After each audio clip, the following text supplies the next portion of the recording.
The year was 1942.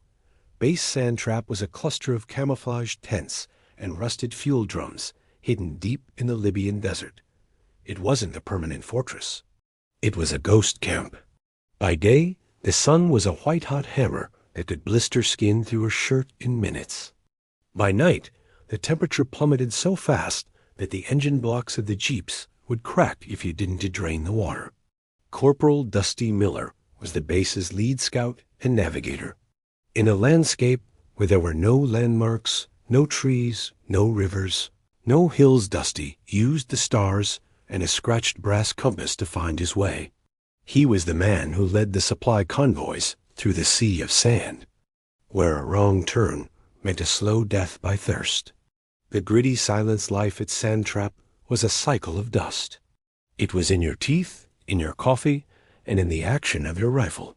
The men wore goggles to protect their eyes from the Ghibli, the scorching desert wind that turned the horizon into a wall of yellow fire. They lived on lukewarm tea and hard biscuits, waiting for the order to move. "Do you ever think the sand is moving on purpose, Dusty?" asked a young driver named Pete, shaking a pound of grit out of his boots. "I swear that dune was a mile to the left yesterday." Dusty looked out at the shimmering horizon. "The desert doesn't have a map, Pete. It's got a mood. You don't conquer this place. You just hope it lets you pass through." The lost convoy. One Tuesday, a radio message arrived, broken and frantic. A medical convoy carrying wounded soldiers and a fresh supply of water had been caught in a massive sandstorm 50 miles to the east. Their compasses had been demagnetized by the static electricity in the air, and they were driving in circles, heading straight for an enemy-occupied oasis. "We can't send a squad," the captain said, looking at the heat haze. "We'd lose them too. But if that water doesn't reach us, and those boys don't get a medic, they're done." Dusty grabbed his goggles. "I don't need a squad. I just need a light jeep and 2 jerry cans of fuel. I can find them." The duel with the sun, Dusty drove out into the void.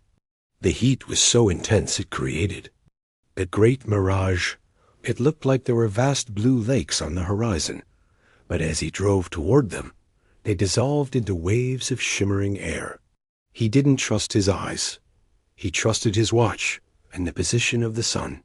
He drove through the Devil's Finger, a narrow pass of black rocks that acted like an oven. His radiator was screaming, and the wind was sandblasting the paint off his Jeep. He found the convoy just as the sun was beginning to dip. They were stalled in a valley of soft sand, their tires buried to the axles. They were exhausted, their tongues swollen from thirst, and they were less than 5 miles from an enemy patrol. The long night, Dusty didn't just find them. He saved them. He used his Jeep to tow the lead truck out of the soft patch.